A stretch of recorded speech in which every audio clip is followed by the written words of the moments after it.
Oh, okay. We've been live for about 10 seconds. Hey, What's up, everyone? We are live. Welcome back to another amazing episode of Reason. Religiously educated atheists, secularists, and other non-theists. We thank you guys for tuning in tonight. So before we get this thing started, we're going to throw it over to Dieter for the new science this week. I'm still blown away that you're able to say it exactly the same way every single time. What can I say? I'm a musician. What's up, Anyway, everyone? We are live. what's going Welcome on? back to another Sorry. amazing episode. Stop it. Stop it. All right. Geo was people talking, doesn't matter. Lab grown blood to be trialed in the UK. That's our new science this week. And this is kind of a monumental, if it happens, if it works out, it'll be like a godsend, literally, to an enormous number of people. Except obviously not literally because, well, this is the kind of show you're watching. The basic idea is they kind of start off with stem cells and then from adult donors, and then from that they're able to grow basically grow blood from nothing. It's kind of fantastic. What they're going to try to do is get this sort of fake blood cocktail, put it into some people in the UK, volunteers obviously, not just random people, and they're going to test to see the viability of this as an actual substitute for traditionally harvested blood. Now, if this actually works, then they'll be able to grow a huge amount of blood from what are called I can't pronounce words, hematopoietic stem cells, which are pretty much the types of stem cells that are precursors to blood. And they'll be able to just keep making more blood. I know it doesn't really sound like a whole lot because everyone's kind of like, yeah, we have blood donations, we're all pretty good. But there's always like either on the brink or only just enough blood to go around, or a shortage in most places. You have to store blood, you have to be able to get it, you can't harvest it unwillingly.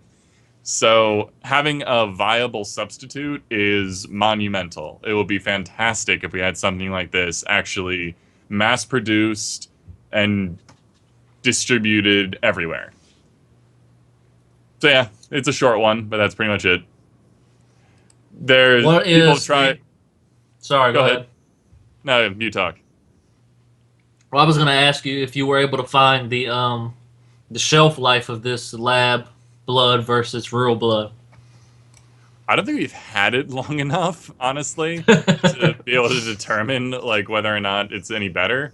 But it's still like biological things. Like it's grown blood, not like Oh, okay. So manufactured, basically, it would have the same shelf life.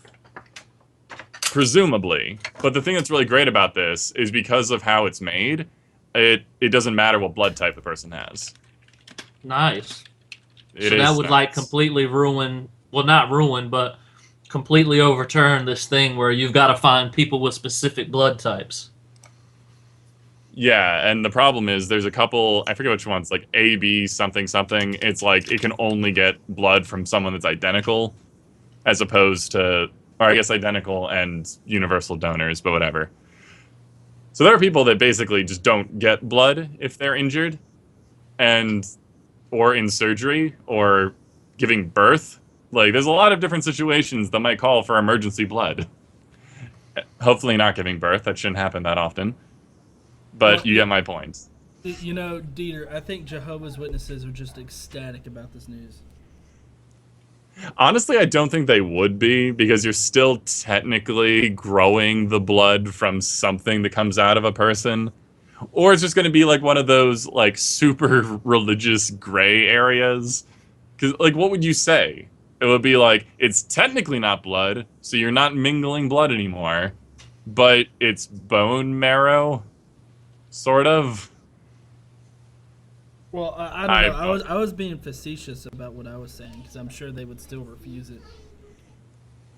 I don't know because like sometimes you can't really tell anymore. 'Cause some sects of various other like super Christian groups kind of sidestep things that are would be against their religion if you kind of analyzed it like that. I'm trying to think of a really good example. I guess you could, like, Scientologists still ask friends for advice, even though they hate psychology. But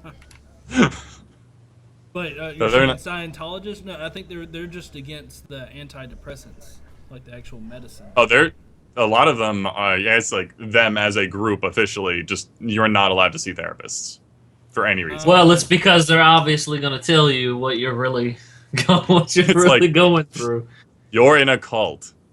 Calm your britches and continue having more therapy. I would be such a great psychologist. Well, I think that this is a phenomenal thing. I mean, we should have expected that this was going to be coming. You know, they're able to grow from tissue, organs, and things in a lab. What I'm really waiting to see is when we will stop hindering scientific research like this based on religious reasons, when we could be saving so many lives. This is one of those examples of people that just don't understand sciences would probably be against it. Like, when you hear the phrase stem cells, everyone's just like, oh, you're ripping out unborn fetuses and just grabbing like, just yanking the stem cells right out of their adorable faces. No, you laugh, but this is like what people seem to think. He's like, that's how you like have to abort a third term or something baby or fetus, whatever it is in the third trimester. And yeah, and just rip out the stem cells. These are from adults that already consented to having their bone marrow donated. This is like, you get stem cells from everywhere. Yeah, well, okay, now listen, if we've learned anything from the religious community, consent doesn't mean anything. Oh, be nice. That's true. Before we devolve into that, G, what else do you have for us? Well, let's see. Well, I got a video. Wait, before you jump into that, just to end the blood thing, right now they're just at the stage of only making a couple teaspoons of the stuff, and the actual process of making them is still kind of unclear. They just kind of gave a little bit of details. And the way the experiment's being done is they're putting just a couple teaspoons into one group and then normal blood at another group, just to see if there's adverse reactions. So we're very beginning stages. I recommend people look into it. And this is done by the National Health Services of the UK. Go G. Well, you know, as most everybody knows, you know, marriage equality was, you know, deemed okay and legal by the SCOTUS here in the United States. Woo! Yeah. Woo! Woo! Woo! I think I'm gonna go get gay married. Oh, wait, no, it's not. I think I'm gonna go get gay married. It's Obama's gonna break down my house and, you know, force me to get gay married. Not force down the door, mind you. Destroy his entire house. Yeah. Just to get to him and have a guy with you in lingerie waiting. And then force you bad. to pay for the other guy's, you know, medical bills. That's what's happening. No, but you see, it's not just that you'll be forced to get gay married. It's that you will now spontaneously become gay. Because that's how things work. I already feel the gayness setting in on me, and it's only been since Friday. So, but anyways, you know, we had marriage equality officially passed by the SCOTUS, and you know there was a number of dissenting opinions among the judges, which you know generally happens, and also you know Christians are freaking out, of course, especially here in my state, and these are all things that we're going to get to here in just a little bit. But now first, let's see what people were saying about marriage equality before these events happened. Okay, and that's what this first video is about. Settle in, people. Yeah. So let me get everything set up for that. How many IQ points am I gonna lose on this video? Oh, I think both of you are gonna want to punch the crap out of it. So. Decision on Friday. I was cuddling with my dog this morning, and I looked over and I told her, I was like, "Hey, you know, same-sex marriage is legal now, right?" oh, I have already taken the first shots with my dog and her just slipping me the tongue every which way. So, So hey, in you know, reality- nobody needs to know that she was already doing that beforehand. Now it's legal. That's the point. I will laugh so much if this is like clipped specifically to make this look ridiculous. Oh, somebody will do it. Probably like what's his name, the Vigilant Christian. He seems like the type of person that would clip this. Well, yeah. Look at those atheists. Well, you see, luckily they don't consider us that big of a deal yet. I'm sure that later on this might bite us in the butt, but you know, I don't think it'll really bite us in the butt. I like to point out, Vigilant Christian, I don't make out with dogs. I make out with dogs, and I'm not also attracted to an dogs. atheist. All right. Hey, wait! They've got video of me on the Reason Show making out with my dogs. So. No one cares, Aeolus. Do you see what these godless heathens do? They violate our canines. All right. Okay. So now I don't know. Play the damn video. Yes. Okay. And I don't know if you guys can actually see the title of it. I hope you can't because I really want your first reactions to this. Okay. I don't think I've seen this. If hundreds of thousands of people died from a product that's being marketed to your children, would you want to know about it? A lethal product like that would have more than a warning on the label. It would be pulled from the shelves, and anyone caught selling it would got be no held sound. legally liable. Unless that lethal... You don't have sound? Nope. Oh crap! Hold on. I remember why.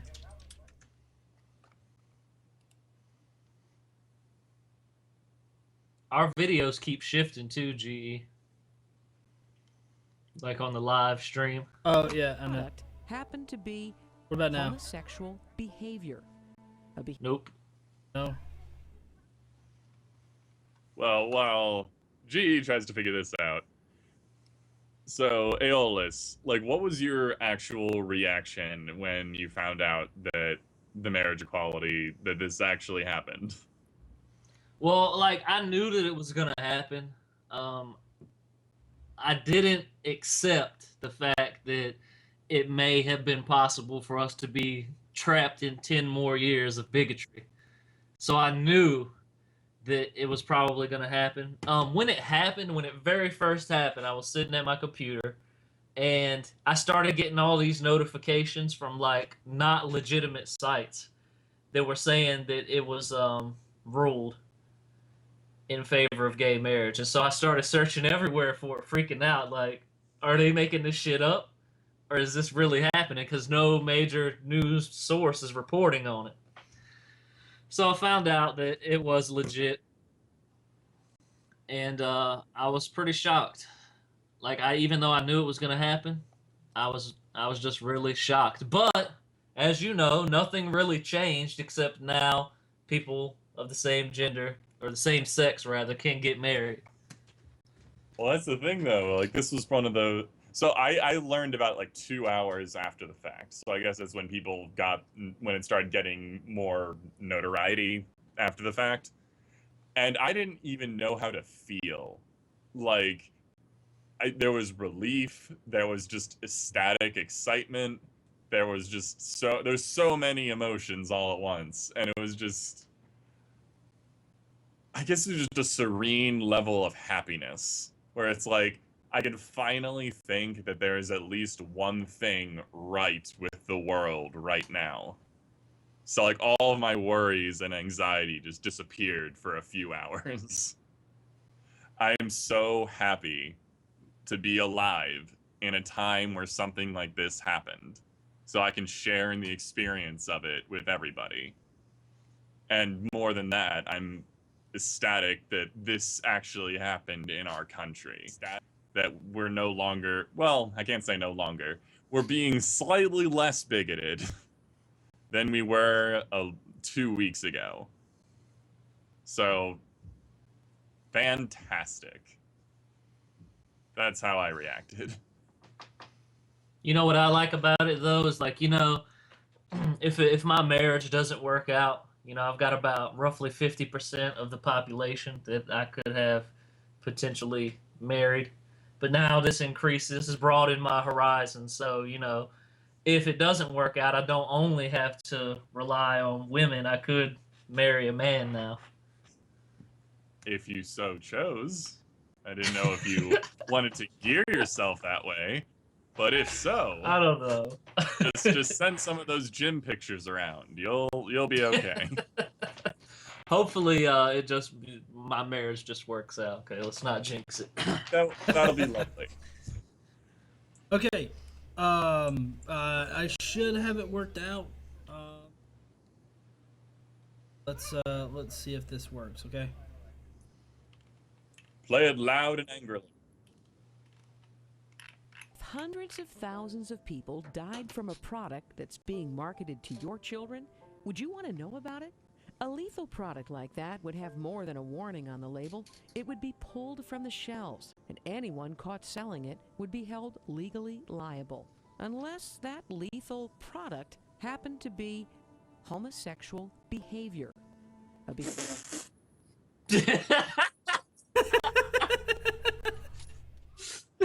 that lethal product just so happens to be homosexual behavior. Could the narrator go into more detail and possibly provide pictures?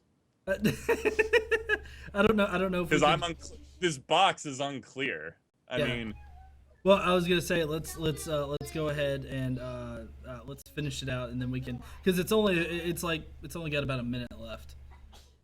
I will bite my tongue and stab a knife in my thigh. All right. Behavior responsible for the deaths of hundreds of thousands. The research I've done quotes the biggest sources of medicine, whether it be the Center for Disease Control, the National Institutes of Health, the Journal of the American Medical Association. So if you have some anger, I suggest you speak to the most anti-gay force in the world, and that is Mother Nature herself. Very interesting thing we're told in the Book of Kings. When they had a revival, it says that they chased the sodomites out of the land. That is, they addressed the homosexual issue. They confronted it head on. If you think we can have a revival and not address the issue of homosexuality in marriage, then you're denying the authority of the Scriptures, and you're denying what history tells us across all the great revivals America's had in its own history. Even one person has gotten out of that lifestyle. That proves that it's possible. And of course, there have been thousands of people who have. In the criminalization of Christianity, I warned that counseling people out of homosexuality would be made illegal. And now, licensed counselors in California and New Jersey are forbidden from giving hope to minors who do not want same-sex attractions. If they do anything other than encourage homosexual behavior, they will lose their license to counsel, even if they are a pastor.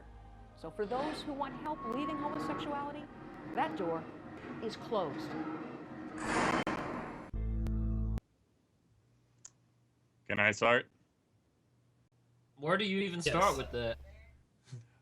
Okay.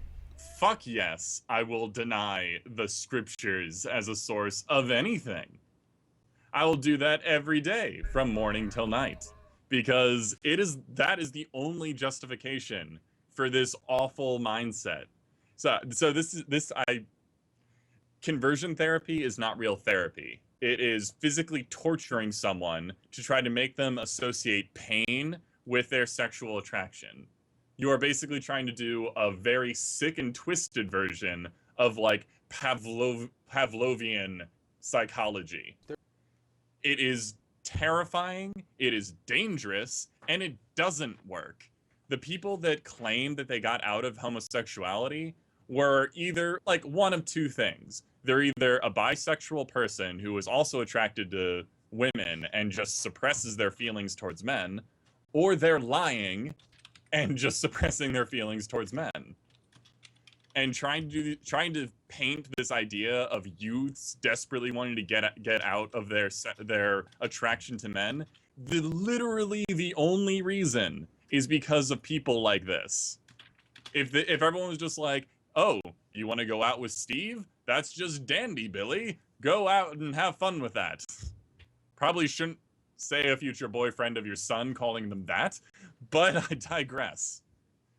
It's just they're the ones making the problem, and then offering a solution that is literally torture as the solution, and then claiming victimhood for being not allowed to torture children. This is like so mind-boggling that I'm astonished that they're even curious why people deny this bullshit. We deny it because it's bullshit. Yeah, well, to go back to the first guy, the doctor, you know, he was spouting off this whole idea that gay sex or being gay is a lot more of a health risk, and I think that any kind of sex can have the same kind of health risks, because I mean, you're exchanging bodily fluids. I mean, it's a very invasive thing any way that you do it. Now, anything that a homosexual couple will do or can do in bed is the exact same thing that a straight couple can do in bed. So to call it gay sex is really a straw man, because what you're doing is you're painting this picture of, you know, there's a straight kind of sex and there's a gay kind of sex, and other like if you abstract it out to the point where it's not gender based, like the whole sex part, which it shouldn't be in the first place, you know, any kind of sex with another consensual adult is the same as any other kind of sex. You know, with so a I have to consensual interrupt adult. you slightly on that. And I'm not really correcting you, because obviously the action itself would be the same. But there is like a culture, and there is like a reality built around the gay community. And I'm not like totally in the scene or whatever, but part of the issue is that in health class, especially in the more conservative states, people aren't just like, oh, by the way, anal sex, when that is being performed, there the natural barriers that the vagina has to partially help stave off certain disease transmissions don't exist. So you have a chance of absorbing the virus a little bit better. That's not entirely accurate, and there's a lot more factors in it, but it's just like the main thrust of the idea is every time you have anal sex, wear a condom, like regardless of the person's history, because like it's more cleanly. Like you're not frank with gay youth or youth in general who haven't discovered whether or not they're gay or not. If you're not frank with them and educate them the same way you would about like pregnancy scares and things like that, they're not going to learn. And I'm worried that that has kind of developed in part of the issue. This has developed part of the issue of why, as a matter of fact, the gay community does have a higher rate of different sexually transmitted diseases. That's a fact. It's now we have to kind of figure out how. And I'm throwing my idea into the ring of these people aren't educated as well as they should be when they're children. And of course they're not, because it's not okay to be gay. Yeah, okay, well, But that's changing, so screw that. Sorry, Ayla, you go ahead. I was going to say, I agree with Dieter. I think that the education is necessary. I mean, probably one of the main reasons why the gay community has the highest percentage and highest rates of HIV and AIDS is because they're not properly told the correct way. You know, if they had an HIV AIDS scare, I mean, I hate to say that, but it really should be education. But if they had that the way we all had our STD and pregnancy scare in high school, it would probably be different. I wanted to address the fact that he said he tried to make this appeal that it wasn't natural, but you know, homosexuality has been observed in or found in over 1,500 species. But the kicker, which is why I made that quote better, is that it has been well documented in over 500 species. Meaning it is a regular, normal fucking thing in over 500 species. So we're one of those species, and we do it, so it's natural. And it is well documented. And not only that, but I also wanted to address this biblical authority thing, okay? Because first of all, Romans 13:1 says, "Let everyone be subject to the governing authorities, because there is no authority that has been placed in power except that which God has ordained." Also, let me see you motherfuckers live the sinless life that you're supposed to live first, because the book of John, not the gospel, the first John chapter 3 verse 9 says that no one born of God goes on sinning. You're unable to sin because you're born of God. So when you motherfuckers show me how to live that life, maybe we'll take you seriously. Until then, when you say that homosexuality is a sin or it's a bad thing, no one fucking cares because you're doing all the other shit that your book says not to do. I remember Amazing Atheist, I think, he made the argument. It's like, did God not make the penis? Did he not also make the asshole? Wouldn't these beautiful objects merge together? According to God's plan. Try to get a creationist or a person who believes that homosexuality is wrong. Try to get them to tell you why the man's G-spot is only accessible through his anus. That is the male version of the devil's door. What, the devil's doorbell? Now that you guys have brought up the whole government aspect of this, ALS did, I would like to interject with, I don't know if you guys really know about the guy, the pastor who was saying that he was going to burn, if it comes to, that. Well, he's actually come back and clarified his statement. Because I read what he said. It really wasn't as big of a deal as I thought it was.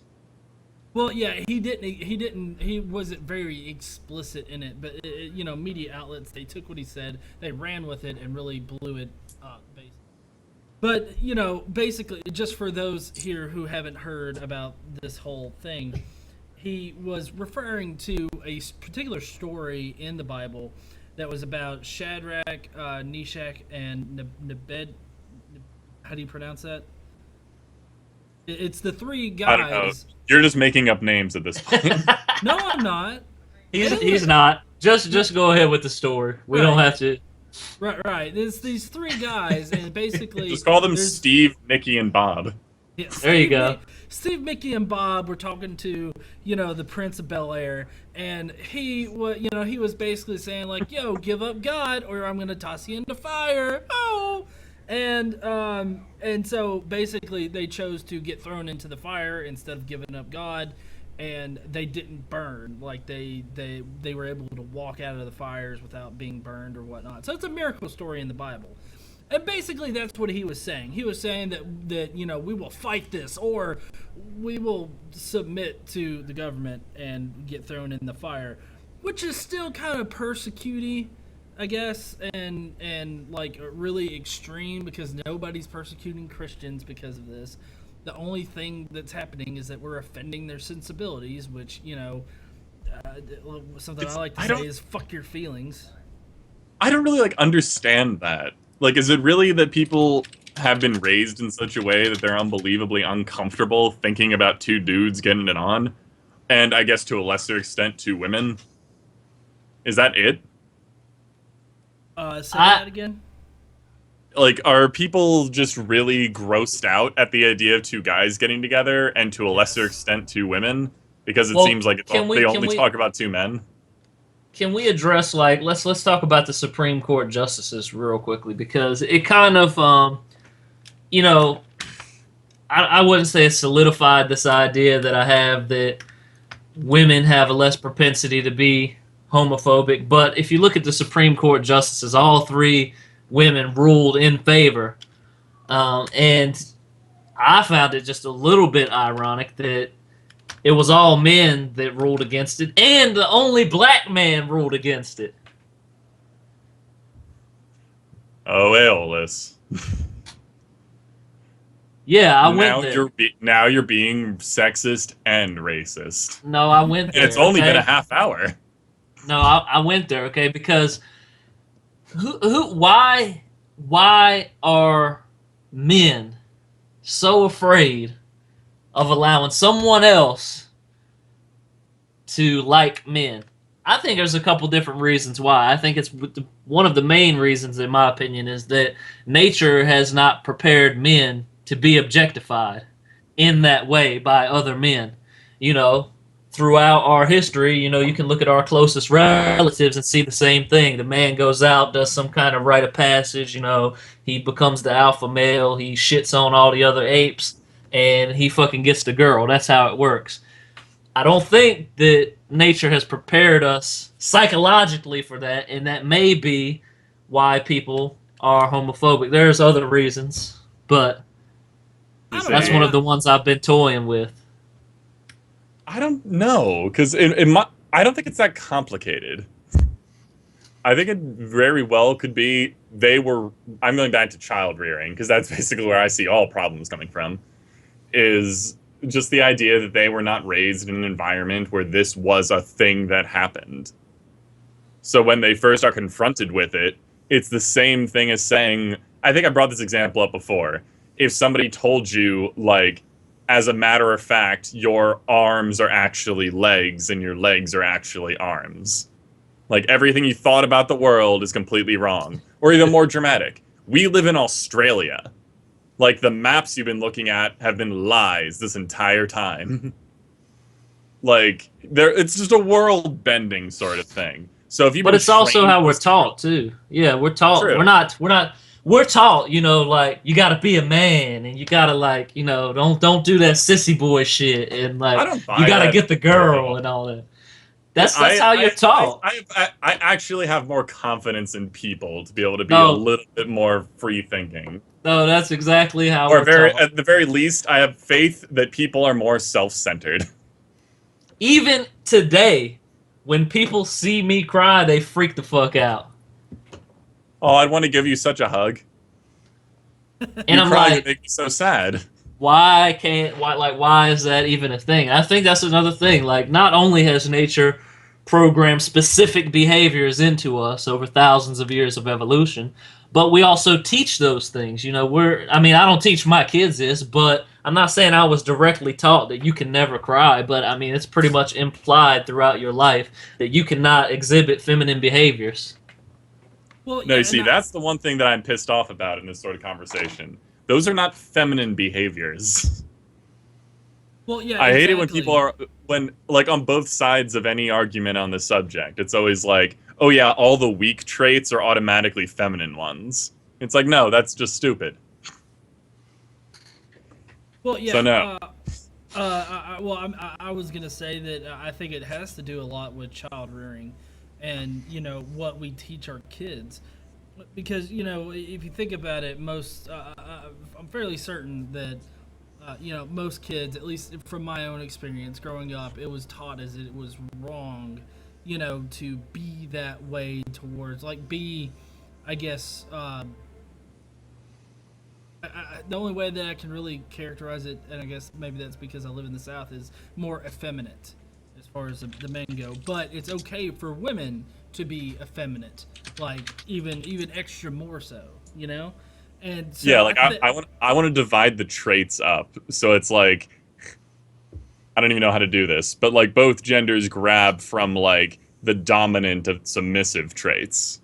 Like I don't like the conversation going, all the positive traits are male and all the negative ones are female, because then of course the conversation is going to be super sexist. Well, yeah, and I guess with me characterizing it as effeminate or not effeminate, maybe it really feels more or less like, I guess, submissive rather than dominant.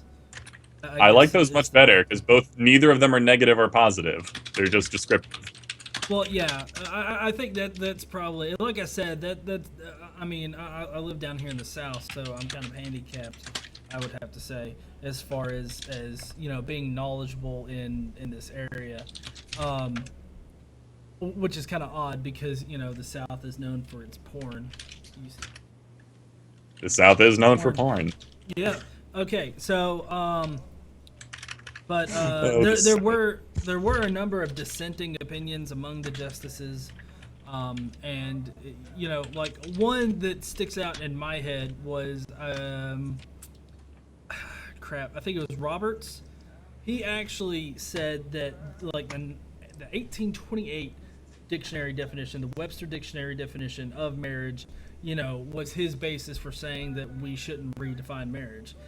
And I would just like to say that I don't think he has a clue about definitions at all, because you know what? In the 1828 dictionary, clue is not a word. So if we were to go back to the 1828 dictionary definitions of everything, I mean, don't you think that our world would be vastly different now? As far as our spoken language goes? Wait, words that don't exist anymore? No. I'm saying in 1828, the dictionary definitions of a lot of words are vastly different than they are now. Oh, So, of course. It's No, because words do not have intrinsic meanings. right. No, we that's what I assign- loved when they brought this one up, because I just kind of giggled to myself. And just like, you're just trying to draw authority from something that other people tend to draw authority from, because you can't use your Bible anymore. Yeah. Made me laugh.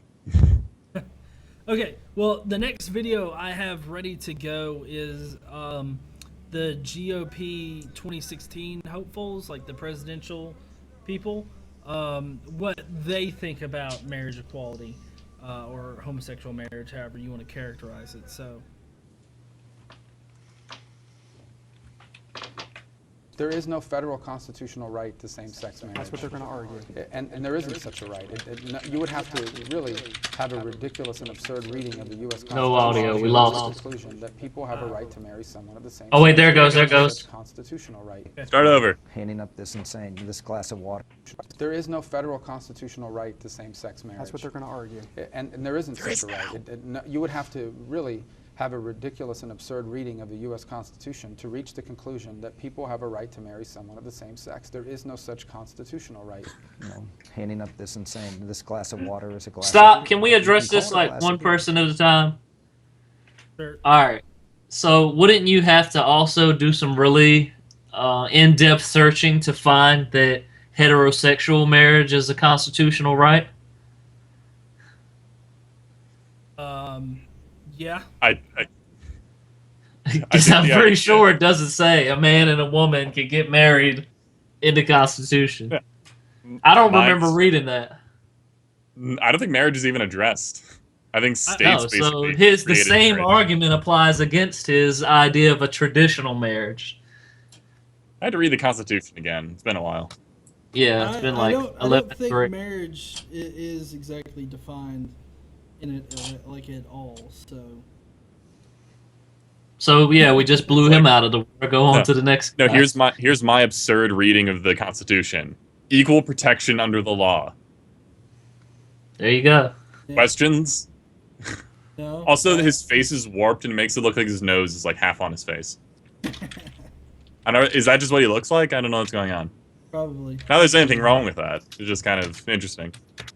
All right, so this one's Rick Santorum. Get into Ah! It's not a glass of beer, it's a glass of water.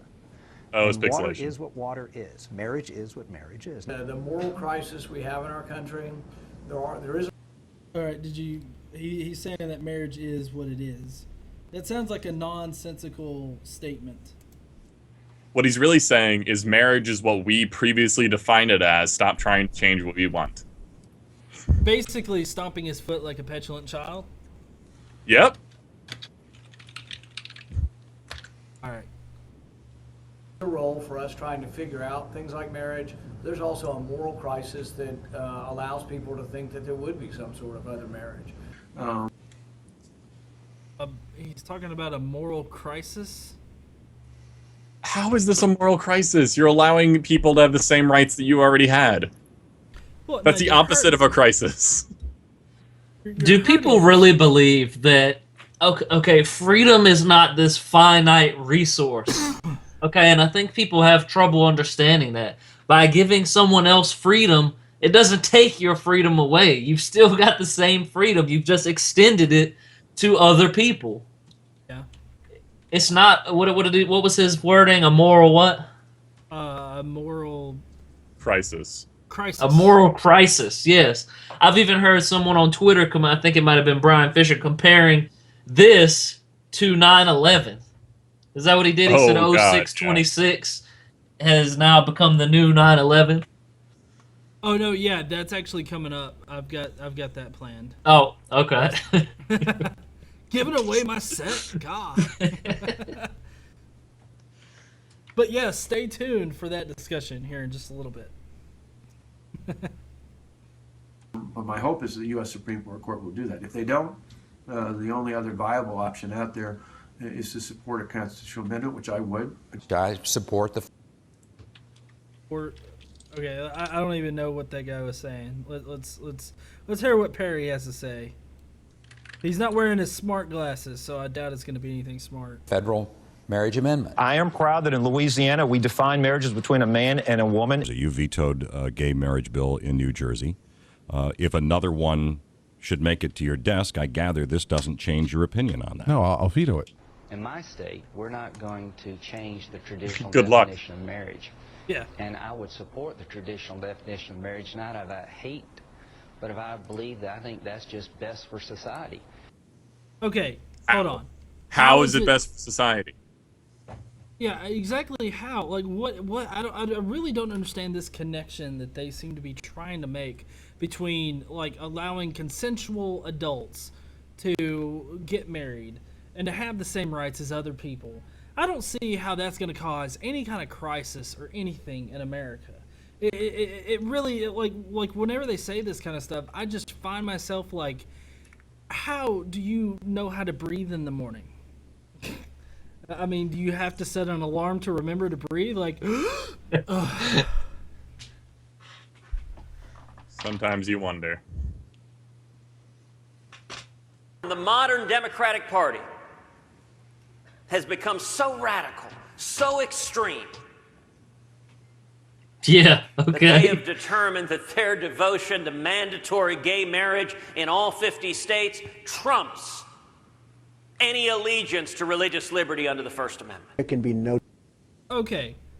Okay, what he's saying, like, it trumps any kind of allegiance to the freedom of religion under the First Amendment. Okay, I don't understand what the freedom of religion has to do with this specifically, unless he's trying to make the connection that pastors are now going to be forced into performing gay marriages. Now, there is a curious case which I have actually linked below of this one particular chapel that's being run as a business denied people getting married, and it was a homosexual couple, and it was in a state that has marriage equality or had marriage equality at the time before the other states. And the reason why they were forced to do it is because they were running it as a business. They were not running it as a nonprofit church. They were running it as a business, and if you're a business and you're serving the public, you do have to adhere to a base set of rules. And just recently, the rules are going to change. I mean, they're gonna add sexual orientation to that list in the Civil Rights Act. They're gonna have to make an amendment. It'll have to be a whole new amendment, but basically the amendment's gonna be there to, add that little bit to it. And I really think that is what needs to happen. I mean, because I really don't think that if you're a business that is serving the public specifically, then you shouldn't be able to deny someone service based on sexual orientation. We don't allow it for race. We don't allow it for hair color. So I really don't think I don't think it's too much to ask to add that in there. What do you guys think? Well, it's actually supposed to be there, I think, because I've drew this analogy before, but when you open a business, you are agreeing to the law of the land. And that law right now is not discriminating. And so when you're operating a business, people think that they don't understand the word private. Private doesn't mean that it's all you. There's a difference between private and public. We refer to public as the government and private as everything else.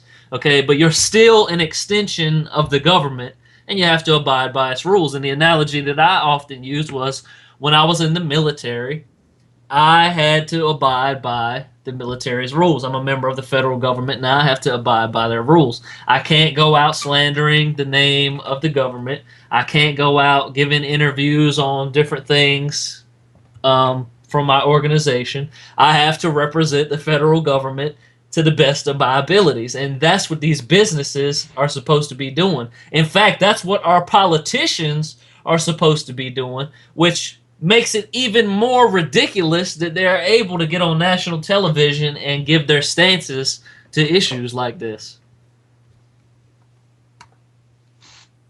No, yeah, I'm right there with you. I've always been curious about this idea that people seem to think that the moment a law is passed, no matter what it is, if you don't like the outcome, then they automatically think that that the decision directly applies to their lives. Probably my favorite posts over this weekend have been stuff like, so this is how this particular ruling affects you. And it's like, it just goes down the list. It's like, literally the only people this affects are homosexual people that want to get married. Everyone else, it basically has zero effect, other than possibly homosexual single people who have not yet decided to want to be married. Everyone else, it has no effect whatsoever. But if you don't like it, for some reason they seem to think that it actually will have an impact on their lives. I don't exactly understand why, but it's there. 'Cause thinking's hard. Well, and the other part is like, what would an amendment like people are calling for an amendment to the Constitution to make this particular thing illegal forever. And it's like, what would that look like? It would be like, protection under the law for everybody, except for gay people. We don't want them to have the same rights. Yeah.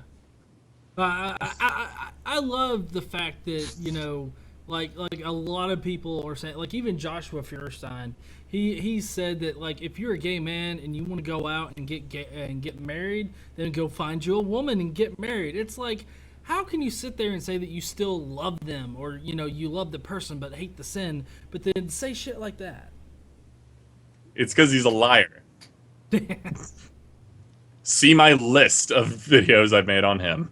Yeah. You know what Christianity has become? It has become about parading your self-righteousness, which is another thing that I think contributes to homophobia, which is homosexuality is just one of the easiest sins for you to feel morally superior to if you're not gay. So obviously it's like the best choice for people who want to promote their moral superiority when compared with you. So if they're not gay, they can trample around on gays all day long, like Joshua Feuerstein. I think I actually understand something now. That was accidentally brilliant, Aeolus. Good job. Aeolus, always accidentally brilliant.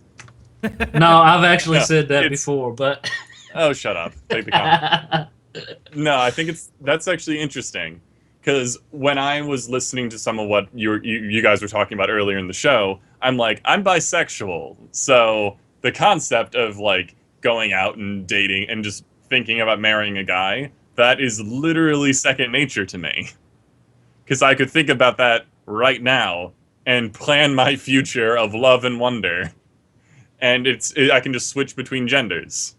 Like, that can happen to me. I guess that I understand that now. Because if the flip side happened, and I wasn't attracted to one or the other at all, then it would just be like, oh, that's why they feel morally superior. Because they think you feel exactly the same way, but you decided, for some reason, to go against those feelings. Bigotry makes sense to me now. It's well, I could go ahead and throw a... imagination. I guess I could go ahead and throw, since I've already given the two reasons that I've speculated for homophobia, I can throw out the other one, which is Freud was onto something when he talked about latent homosexuality, which is basically that you probably have these homosexual urges and you're not comfortable with them, or your subconscious is actively working against them. If you combine that with the Kinsey scale, then what that tells us is that people are either consciously or subconsciously, they have homosexual desires, and either consciously or subconsciously they're trying to suppress those. And we always know that people that attempt to externally demonstrate their morality almost always have internal moral issues. Like Josh Duggar, who is a pedophile. Yes. This is one of the like 50 reasons why we shouldn't always trust the sort of things that that Freud says. Hey, he had a lot of good things that he was on to, and people just don't want to give him credit for. When it starts out with the idea of it's like, no, you don't understand. You're just suppressing your homosexual desires. I don't buy it. Well, can you explain these anti-gay conservatives that go into bathrooms and tap people's toes or send people dick pics on Grindr? Can you explain that? Can you explain why they? It means they're trying to have sex with them in the bathroom. Can you explain why these anti-gay conservatives get caught picking up transsexuals from the prostitution district of my city? Can you? What other explanation is there for this? Toes thing. Yes, that's a real thing. They're just testing What does the that waters, mean? Aeolus. That's not how sex works, Aeolus. I know that, but that's what they do. They go in there and they reach their foot over and tap. And if you tap If back, someone that did means you while I want was to in the have bathroom, sex. be like, "The fuck you doing, man?" This is not how you proposition anybody, buddy. That is not what I came in here for. This is also why they're so worried about what transsexuals are doing in the bathroom. Because these motherfuckers are the ones that are going in the bathroom trying to fuck with people. It can't, like, there are too many for that to be the only reason. I'm doing, like, the reverse law of big numbers. There's too many, so there has to be something else going on. All right, well, The tapping the foot thing, though, is good. let's hear what. I'm sorry, I don't know your crazy gay slang. There's nothing wrong with gay slang, by the way, Internet. What's that? A bisexual man has no idea about the tapping toes?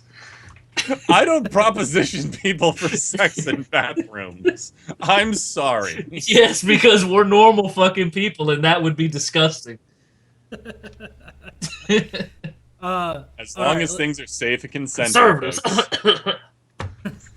Yeah, let's hear what Trump has to say. He looks like he's Speaking of safe and consenting, here's Donald Trump. Yeah. I don't know why that was so funny to me. Discrimination against gays. I'm against gay marriage. I took a lot of heat for that. Of course, gay people should have the same rights as everyone else, but they don't get extra rights. They don't get to redefine marriage. Okay. Those aren't extra rights, you son of a bitch. It's literally the same one. I've actually made a response video to this in which I explained that how can a man who received extra rights, affirmative action, refuse to give people the equal rights as everyone else? I don't know. That's just the most mind-boggling thing ever. It's like all dogs deserve equal treatment. None deserve to be beaten. Except for, like, Dobermans. They don't get extra rights and not get beaten. This argument was the same argument made in favor of slavery. Why should slaves get extra rights? They don't need extra rights. Yeah, it's not extra rights. Slaves get exactly the same rights. No, slaves get exactly the same rights as white people. If you're white, you don't get beaten and become slaves. Yeah, exactly. It's exactly the same. It's just fucking ridiculous. Keep in mind, these are possible presidential candidates for No, they're next not. year. Go home. You're drunk. And I was actually having a discussion with my wife earlier. We were talking about Ben Carson. And I was like, you know what? Ben Carson would actually... this is what he needs to do. He could become the next president. But this is what he needs to do. He needs to just come out and say that he's gay. And he needs to rally the support because this is the perfect time to elect, of the first openly gay president. The people probably want that right now, except for the Christians. But he could do that. He could say that he was confused about it all along, but now he realized that he's really gay and he needs to convert from the Republican Party to the Democratic Party, and then he would become the next president. No, he has to become president first, and then reveal it, and then switch parties. Well, I'm still waiting for Obama on his last day to say, haha, motherfuckers, I'm an atheist. Or it's like, I was an Islamic terrorist the entire time. Oh, he'd and probably then go to his jail like for that. shirt burns off his chest, and he reveals that he's also the Antichrist. He'd probably go to jail for that one.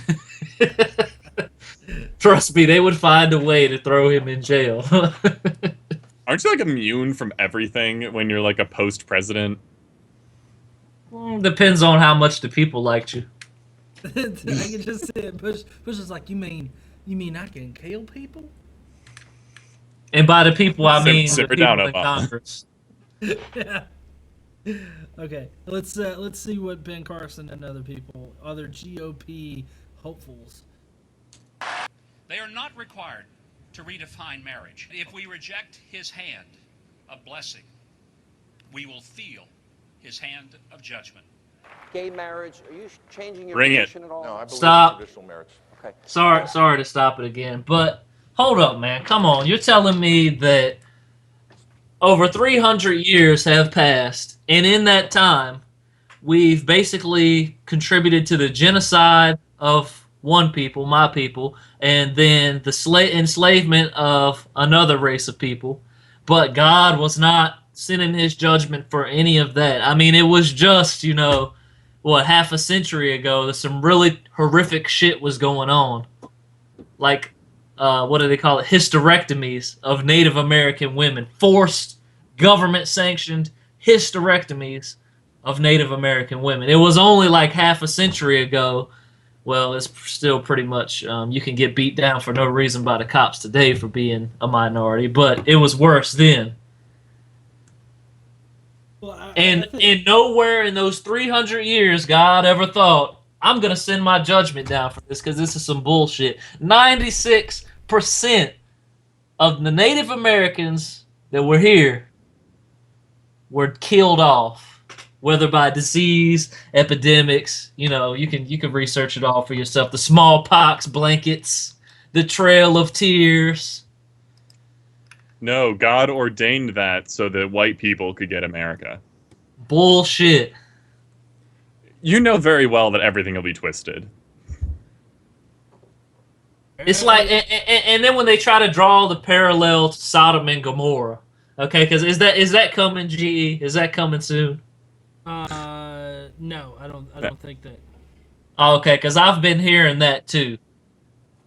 It's super dumb because it's like, even if they were like, yep, totally accurate, it's like, all right, let's wait for some freaking angels to come down and find the most like perfect person. Make that happen first. I know. Are you kidding me? If angels were to come down and do anything, I want to see ninja angels. It has to be exactly like the History Channel portrayed them. Otherwise, it's not history. But here's the thing that I have a problem with that parallel, which anyone who's ever fucking read the Bible, you should be able to get it just by reading the Bible. But if that wasn't enough, if you go through even the most basic level of exegesis, you will see that the sins of Sodom and Gomorrah was not homosexuality. It doesn't say that anywhere. In fact, I actually just pulled this up so I could quote it verbatim. Ezekiel 16:49 through 50. Now this was the sin of your sister Sodom. She and her daughters were arrogant, overfed, and unconcerned. They did not help the poor and needy. They were haughty and did detestable things before me. Well, who does that sound like to you? It sounds like these bullshit conservatives. Overfed, unconcerned, what was the other one? And arrogant. I rest my case. Well, now, you know very well if anyone actually reads the Bible, they're just going to become atheists anyway. Yeah. Well, the whole Sodom and Gomorrah thing, you're right in that even if somebody were to argue that it actually was, even after pointing that out, I mean, why if if those in the city, if it was really destroyed because of homosexuality and homosexual acts and whatnot, if that was the real reason why, wouldn't God have just destroyed it immediately? I mean, if that was their sin, it's like, oh, yep, you're all doomed because a few people wanted to have butt sex. I mean, it just seems like he would destroy it almost immediately. And There's how do you there's put a whole lot of holes in the story. how do you put butt sex? I mean, let's think about this legitimately here. Like, how do you put butt sex on the level of anything else, including 9/11 or the Holocaust? Like, come on, dude. It's like if you got Because butt murder, sex you've got is genocide, and you've got butt sex. Butt sex is obviously the worst. It's so I don't. I just Listen, don't I understand. will hop why on the dick before I go murder somebody. Okay? No, but like it's always like homosexual acts specifically, but that's not even accurate. Like the definition of sodomy in the Bible seems to be like literally any action other than penis and vagina. So like hands, mouth, any other body parts. Shooting your All load that on is the as ground. bad as gay butt sex. Shooting your load on the ground. Yeah. Yeah. But That's as bad. Don't pull out. Especially if you're supposed to be impregnating your sister-in-law. You got to do what God says. Right, and I mean that's the thing that they don't ever pay attention to is that they really focus on the parts that they only want to focus on. They don't focus on the truth of what the text actually says. And just like, Leviticus 20:13 actually says that you need to, kill homosexuals. Of course, Yeah, or their death will be on your hands. Right, and It's like, nope, we're not allowed to kill the gay people anymore, so I have to at least make them unhappy. I don't know. See, that depends on who you ask in the Christian movement, because like there's Steven Anderson, he thinks that the government should be executing homosexuals, and he's got his little butt buddy Danny Romero, who thinks that they should be executing them too. So, I mean, there's a pretty good, there's a significant population of the Christian community that feels like homosexuals should be murdered. But they're not taking into consideration the fact that, like with Sodom and Gomorrah, and if they're gonna even bring up the Romans citation, I mean they would literally have to kill like half of the Christian population for doing detestable things. I just don't care what the Bible says. Well, see, I actually kind of discovered this much later, but having a good, well-rounded biblical knowledge is pretty good when you come into contact with these people, because they've already suspended logic and reason to reach their conclusion. They will always justify it with something, even if they're lying to your face. You cannot know. You're gonna have those hardcore people.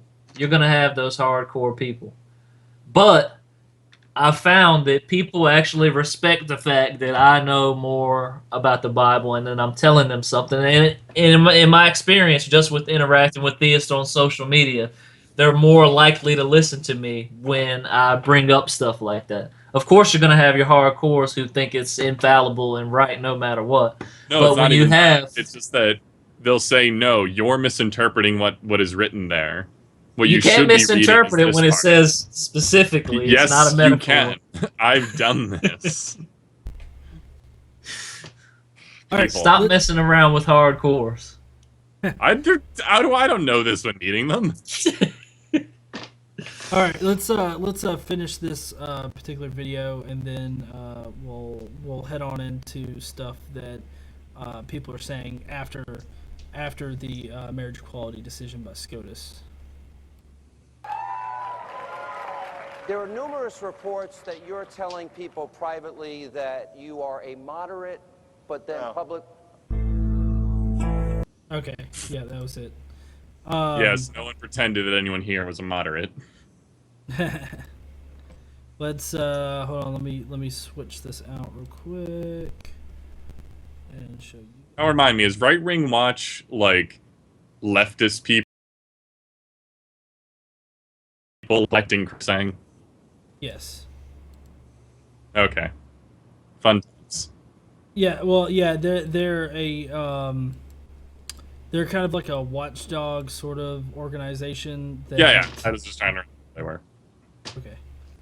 All right, hold on. Okay, so you guys should be able to see what's up on my screen right now. Can I read in a really mocking voice? Yes. Right on his blog, Mike Huckabee said, I will not acquiesce to an imperial court any more than our founders acquiesced to an imperial British monarch. We must resist and reject judicial tyranny, not retreat.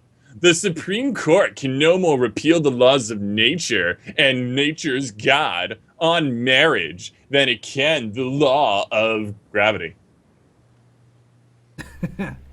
Well, I find that it's really odd that he specifies all this because, you know, there was actually a pope in, it was like the 15th century or something like that tried to outlaw gravity. And it didn't exactly go well for him because the ceiling fell in on him and killed him. It was the gays. It was. They were upstairs banging. Yeah, they were retroactively fucking shit up, even all the way back then. Let's see. Next, we have Bobby Jindal. Oh, wait, no. Go back. Let's actually talk about what he said. Okay. All right. So he's saying that they're not going to bend to the new law, basically, because I mean. Oh, sorry. It's always amusing because it's like if the law was to make gay people not have any rights, then they'd be all for it. But it's because it isn't what they want. Now suddenly the Supreme Court doesn't have the right, has no power, God is better, blah, blah, blah. It's childish. Right, and he speaks about nature when we've already previously discussed that homosexuality is a natural occurrence. If it happens in people, it automatically is. It has science all to the back other it up, animals too. Just icing. It has science backing it up, too. Well, not only that, but marriage is purely a human concept. Unnatural. Yeah, unnatural thing.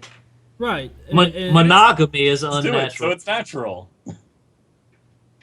Well, even to say, well, you got to be careful with that because you don't want to be like an appeal to nature kind of deal, like because this occurs. Well, no, I guess appeal to nature is more because this occurs in nature. That inherently means that it's fine. But that's no. I'm just going against the idea. I'm not that making it's an appeal to unnatural, nature, it's bad. but he's saying that they're trying to repeal laws of nature when they're actually just recognizing a law of nature, which is people and animals are homosexuals. Well, right. No. I wasn't talking about you specifically. I was just trying to work out that argument in my head. Trying to, you know how in chess you try to see a few moves ahead. Right. Yeah, that's what you're doing. He weaseled his way out of that one. No, sorry. I won't think out loud anymore. I was just messing with you. I know. But no. It's really kind of funny how he says that you can't repeal the laws of nature, but yet they want to actively repeal laws of nature. Like they like it. You know, it's not a law. Evolution. Yeah, exactly. What? Okay. Can we also talk about here, you know, since we're kind of talking about sex, I guess, even though homosexuality is not just about sex, but what about abstinence? That goes directly in the face of nature. And yet that is what all conservatives are trying to stand for. That is repealing a law of nature. Universally applying it is against nature. But people can be abstinent if that's how they're comfortable. Yeah, they can, but that is universal. That is a law of nature. That we're going to have sex and procreate. At least have sex. We're going to have sex. You're dumb. No, there's a part in the first guy that was talking that was along these lines. I forget what it is now. I'll come back to it. All right, well, let's go on ahead and head to Bobby Jindal. Bobby Jindal, he says that marriage between a man and a woman was established by God, and no earthly court can alter that. This decision will pave the way for an all-out assault against the religious freedom rights of Christians who disagree with this decision. Dum, One, dum, dum. it has nothing to do with your rights as a Christian. Literally nothing. And it doesn't two, impede on your freedom either. Yeah. And two, I'm going back to the Bible for once, because this is just amusing. Like, the rarest type of marriage in the Bible is, like, one man and one woman. So if you're saying that God established this, you're just deluding yourself. Well, not only that, but I mean, Genesis in general is disproven, and if you just take it, Those two weren't married. Well, yeah, they had sex out of wedlock. Well, not just that. I mean, I guess Christians could argue that God married them in some kind of way, but if you really wanted to be that arbitrary with that story, you would also have to say that, like, God picked Eve to be Adam's mate, and so therefore the part of traditional marriage would be the father chooses the bride of the son. I mean, that seems pretty logical to me. You could also just extend it to God literally chooses your mate for you every time, and if that's the case, then all gay marriages are ordained by God. True. Well, also, I think they ignore a lot of Paul's teachings about marriage, which is that he actually was against marriage. In the one place where he sanctions marriage, he says that if you're going to be so consumed with lust that you're going to have fire in your loins, then yes, you should just go ahead and marry. But basically, the teaching is that the end times are upon us, and you should not want to have a wife and bring kids into that situation. So, theoretically, you can even argue that the Bible doesn't even... the Bible is not even in support of marriage. That would be way too easy. Well, and to drop some history on some stuff I've been reading, marriage has generally changed throughout time, and there's actually this whole concept of things being better in your parents' time or whatnot. Like people seem to think that the institution of marriage or whatnot was better in their parents' day than in their current day. So, like, it's a perpetually, progressing thing of everybody thinking that it was better so long ago, And so, like, right now, people are thinking, well, it was way better when our parents were kids or whatnot, and that would be, like, in the 50s. Or when, we were growing up, that would be in the 50s. People are really hanging on to this era of the 50s. And I think that's it's probably because that's when everything like when the institution of marriage started to change and everything, and Christianity started to go down a little bit and started its progression on the way out. So I mean, it makes sense, at least to me. Sorry, I know I'm boring everybody to yawns. No, I there was some things in the comments about me yawning, and they're saying for me to stop yawning because it's causing everyone else to yawn. So that's what the yawn thing is about. Yeah, Blasphemer actually pointed out the good old days, and that's pretty much what people are hanging on to is the good old days. But the good old days is relevant to when your parents were married or whatever. Or getting married and whatnot. But anyways, so do you guys have anything else to add about Jindal? Not really. It's just stupid. The last thing I have to say is that it's not... No one is impeding on your freedoms, okay? If you want to disagree with the court decision and you want to disagree with equal rights, you can do that. But don't think that this freedom of expression will relinquish you from all consequences or judgments, because you're going to be judged severely because it is hate speech. I'm sure Dieter will be addressing this in Joshua Feuerstein's latest video, but it is still hate speech. You can't say that you disagree with interracial marriage, or you disagree with African Americans not being slaves, because it's the same thing. See, that's the deal, though, is you can say that. It's just that we also have the right to then respond. Right. It's still hate. What I'm saying is you can't say it and ask that it not be hate speech, or try to tell us that it's not hate speech. It's still hate speech. It's kind of funny. They're actually the ones asking for special rights. Right. We want to persecute the gays. I'm sorry, hateful people of the world, but you do not have the right to act this way. I should say that differently. You have the right to act this way, but you don't have the right to act this way without consequence. Exactly. There is no right to discriminate to the degree to which you want to. Sorry. Exactly. Stop yawning, you asshole. No court can overturn natural law. Nature and nature's God, hailed by the signers of our Declaration of Independence, as the very source of law, cannot be usurped by the edict of a court, even the United States Supreme Court. With this ruling, the Supreme Court has set our government on a collision course with America's cherished religious freedoms, explicitly guaranteed in the First Amendment of the Constitution.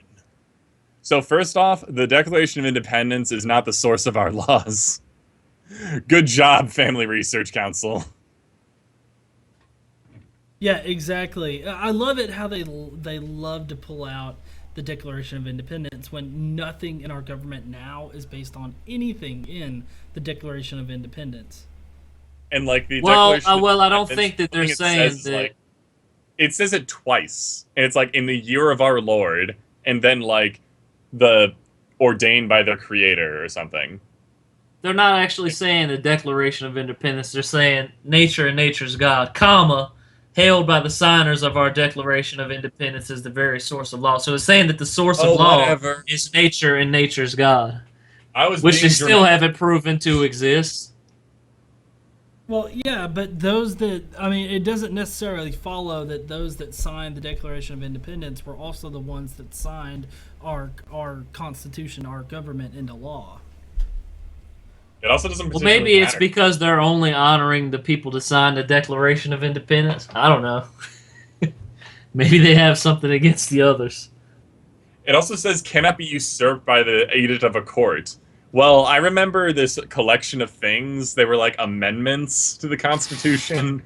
Yeah, actually you can amend the Constitution. It's how it was written. It's supposed to be amended. Well, yeah. Wasn't it like Jefferson who said like not only should it be edited regularly, but every 7 years we should have an active revolution? Like Jefferson was really big on the idea of changing things with the times. Which is weird for a guy with so many slaves. But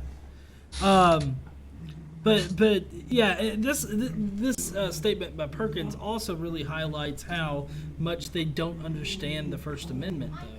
You know, they always want to say that, you know, well, this violates my First Amendment, you know, but it really doesn't, because it has no bearing on churches or anything like that, other than the fact that those churches that want to perform same-sex marriages can now perform same-sex marriages, and it's not any kind of issue.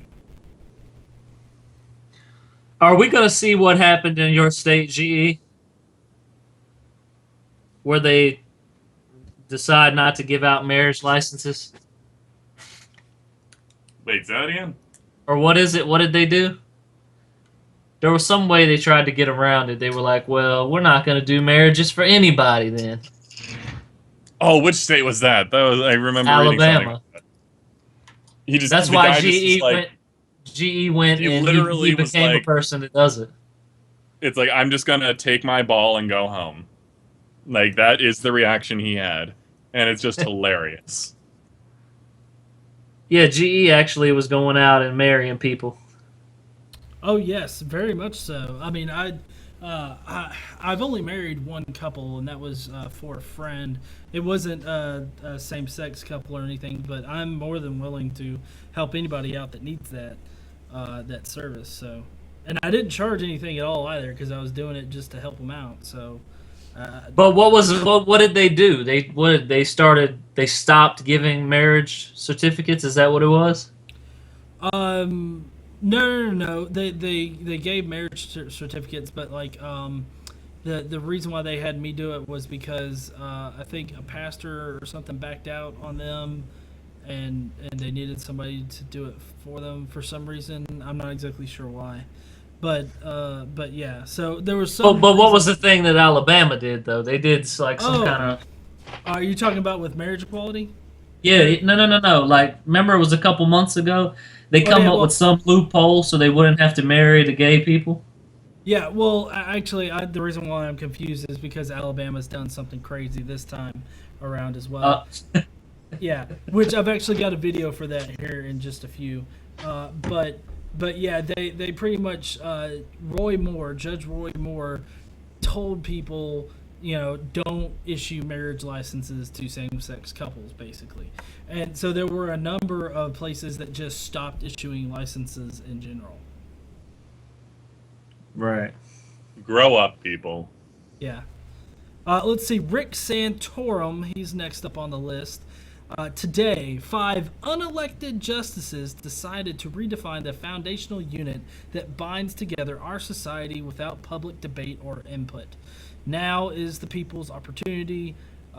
Respond, because the future of the institution of marriage is too important to not have a public debate. The court is one of 3 co-equal branches of government, and just as these cases they have in cases from Dred Scott to Plessy, the court has an imperfect track record. The stakes are too high and the issue too important to simply cede the will of the people to 5 unaccountable justices. Now, the problem here is that over 50% of Americans support same-sex marriage. So I think we've already consulted with the will of the people.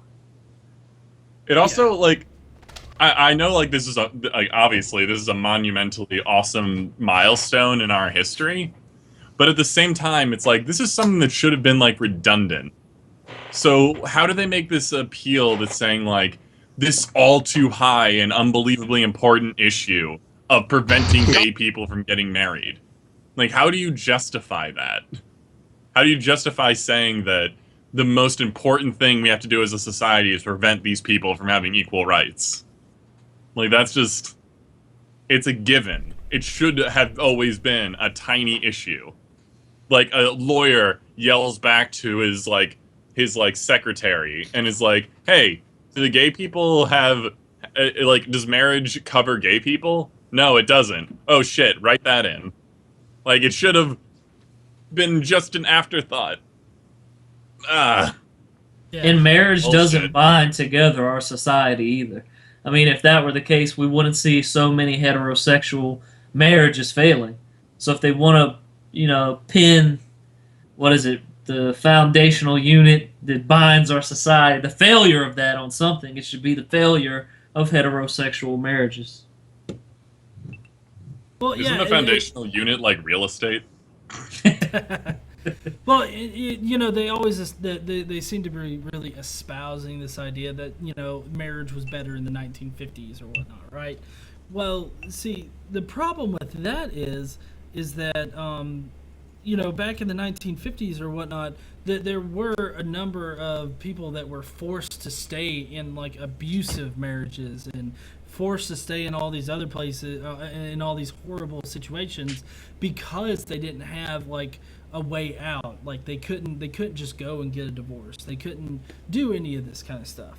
And they want to make that out to be it's so much better. It's so much better to force people to stay married after they've realized that they're gay. A friend of mine, Finite Atticus, Addy, he was in that situation. He was forcing himself to stay married, but then he finally came to the realization about, being part of the LGBT community, and then he got a divorce. And so, I mean, is it really better to stay in these, in these relationships that isn't very, I guess, truthful? Like, you're having to lie every single day. I mean, is that really better? I think that what they really want when they harken back to the 1950s is the unique privilege at that time to do whatever the fuck you want as a man, because this is all of the people you see saying this are men. It's not women, because no woman would harken back to the days of marriage in the 1950s. That's not actually true. Name one who's harkening back to those abusive marriages. There's a lot of anti-gay women. There's a lot of women that still think that except for women who are forced to adopt these conservative roles. I don't think that can be said. I think there are plenty of very conservative women that harken back to the same time period in a weird, glorified, like, rose-colored glasses kind of way. Yeah, falsely doing so as the whole time they're doing it. Obviously, it's not like an accurate portrayal, but that doesn't matter. People, don't be sexist. What I'm saying here is they're harkening back to a specific thing. Okay.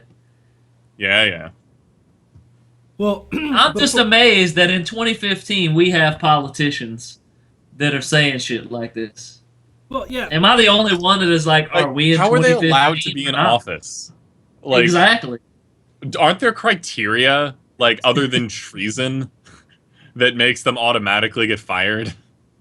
Well, if me personally, I think that if your agenda, relies anywhere on the side of religion, like if your agenda heavily relies on religion, like one of your major stances is about God and whatnot, unless that's, I'm going to uphold the First Amendment and protect religious freedoms.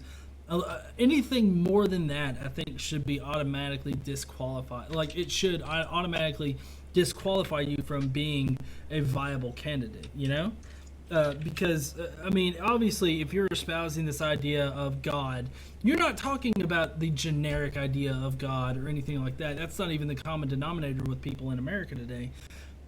You're talking about, your God.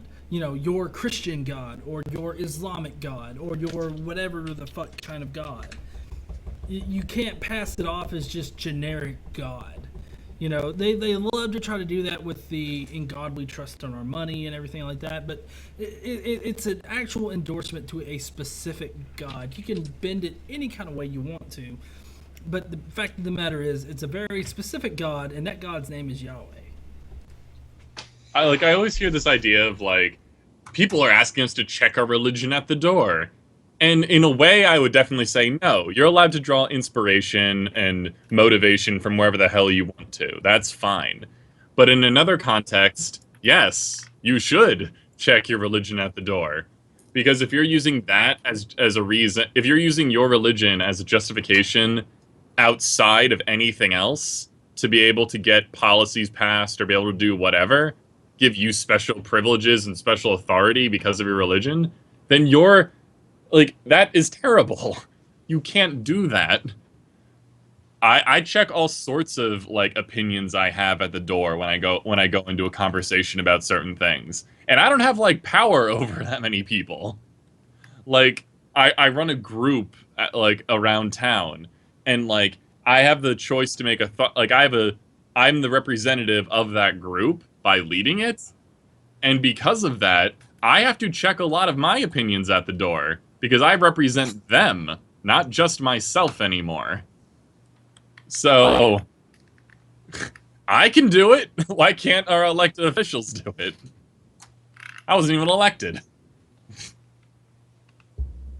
Yeah. Nonsense. Well, I wanted to mention this. You don't have to check your religion at the door, but you have to consider it. Sorry. I wanted to mention that if anyone is curious about what marriage was really like, there's a short story and a novel you should check out. The short story is The Story of an Hour, and the novel is The Awakening, and I think that you might get a different perspective of marriage and gender roles. Now you can continue. Okay. Well, I would just like to take a second and shout out everybody in the chat. Carol, Whoop, whoop. Buddy Smokes, Christina, Blasphemer, Truth Begets Heresy, Lucy, as well as a lot of others. I even John saw, Smith. Yeah, John Smith. There was also a Matthew Spangler. He says he was raised in the Quiverful Christian movement. And I have to say, I'm glad that you got out. Ultra 80s. All you guys. Cryptic Exile, Moose Gal, Yeah. Blasphemer, and anyone else we missed. Chris Cowhig. Hope I pronounced that correctly. Torva. All right, so next up is Scott Walker, and I think this might be the last one, but it's pretty much saying the same stuff. I believe this Supreme Court decision is a grave mistake. 5 unelected judges have taken it upon themselves to redefine the institution of marriage, an institution that the author of this decision acknowledges has been with us for a millennia.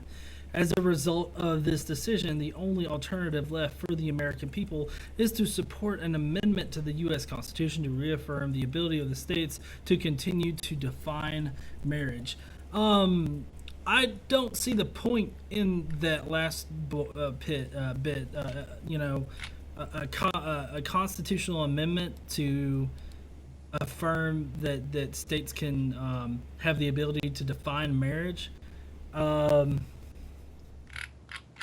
I really don't understand it, because I mean, we were leaving it up to the states, but then somebody felt that it needed to be pushed farther, and because we're a government that's based on case law, that's the reason why marriage equality is now legal across all 50 states, is because that highest level of the courts in the United States has made a decision, and because of that, it is now law. Like, anytime you want to cite that in court, that proves that it is completely legal.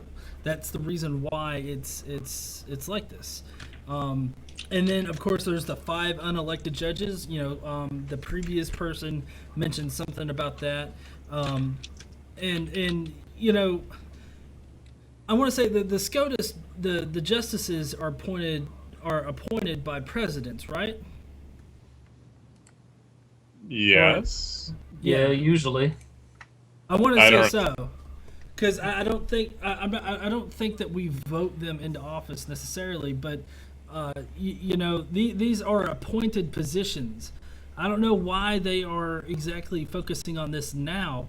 I mean, if you notice, when the Hobby Lobby decision went down, there was no complaining from our side, but yet they ruled obviously against nature. Because they were basically saying during the Hobby Lobby decision that businesses now have rights. How is that in line with nature at all? It also, they only doing the unelected thing to be snippy. Whenever it's in their favor, they don't talk about how these people are unelected. Exactly. They don't even deserve to have the power that they're given, because they're not elected. It's like, oh, shut the hell up. If you want them to get elected, try lobbying for that to be changed. All right, and that brings us to Brian Fisher and his nuttery. Oh, good bloody lord. Yeah. This guy. Let's see if I can get this. What did he say before this? That it was never going to happen. Yeah. He basically, it's God was not impossible going God's to allow country. this to happen. He personally will not let this happen. That's impressive. Yes. I guess he slept in or something. This is not just about religious liberty. This is about normalizing behavior, which is an abomination in the sight of God. So is Red Lobster. It's like June spoilers. 26, 2015. People were doing this before Friday. 2015, the day the Twin Towers of truth and righteousness were blown up by moral jihadists. June 26, 2015, a date which will live in infamy. I do have to write it down, otherwise I'll forget, because this is a historic day. Yep. From a moral standpoint, 626 is now our 9/11. Oh, wait, let me get the next one. June 26, 2015, I saw Satan dancing with the light the day the music died in the United States of America. Brian, you're drunk. Go home. What was he dancing to then? I don't know. Satan's opposite, so he only dances to no music. He saw Satan, so somebody should respond to that and say, do you have any evidence? Don't you respond to that and go like, hey, Brian, do you want to simmer down a bit? You're talking crazy. You're seeing things again. Well, listen, some of these motherfuckers just need to. I think it was Kyle Kalinske that said this, but they might be secretly wondering if dick is tasty. Look, just taste the dick, okay? A big, thick, veiny one. Consensually. Just give in to your desires. Taste the dick. Consensually. Hashtag taste the dick. Hashtag consensually. Well, what I find really interesting about this particular one is the fact that they are, at least Brian here, is equating one of the most devastating terrorist attacks on American soil in the past for fucking ever. Apparently that is the exact same thing as allowing people to have the exact same rights as everybody else. 3,000 lives lost is the same thing as allowing people to have the same rights. It's like 3,000 lives lost is exactly the same as like 10,000 weddings. Yeah. I mean, how do you know the number? I can't wait for the numbers. Like this weekend, probably so many people got married. You know who is looking forward to this? Say again? I said, all the people that were looking forward to this were the people that have a hand in marriage. So like bakeries, divorce lawyers, business is booming right now. It would be amazing. It's like, wow, this year our revenue went up like 15%. Wonder where that came from. It probably went up a lot more than that. Because if you happen to be a bakery that is willing to do same-sex marriage, you're probably going to get a lot of fucking business this year. This is what I'm really looking forward to. Like, all the statistics say that it's like 10-15% of the population is homosexual. I'm curious about those numbers. Because it could very well be a lot more. Now that people are actually able to admit it to themselves. I'd like to echo something that Carol just said in the chat. She said a very inspiring quote from Batman, and that's ever dance with the devil in the pale moonlight. No. Yeah. Okay. Let's see. Next up, actually, we have Roy Moore. I mentioned this earlier. This is probably going to be the last thing that we talk about before heading into the Hypocrite of the Week, which personally I think Hypocrite of the Week should be like Alabama or anything. But anyways, all right, so this is Roy Moore. To catch you guys up, basically what Roy here is going to be talking about is how much of a petulant child he's going to be. Let me share this with you guys real quick. Oh, that face. Yep. Okay. So here we go. It's only about a minute and a half long, so I'm just gonna let it play, and then we can discuss. I'll try to hold back most of my snickering. God hath a controversy with the inhabitants of the land, and we wonder why we're suffering economically, why we're suffering politically, why we're suffering the moral decay. And now, as one of the early speakers said, they want to take away that natural union between a man and a woman that causes family. Satan is out to destroy everything that God hath created. He has convinced us that we have a right somehow to take away the life within us. Now he's convincing many in our land that they can form a marriage between the same gender. My health, God must be sad about this. He has a controversy with the inhabitants of this land. And until we reject those evils, we shall suffer accordingly. Our glory shall be turned into shame in this country. And we will continue to suffer because of moral decay.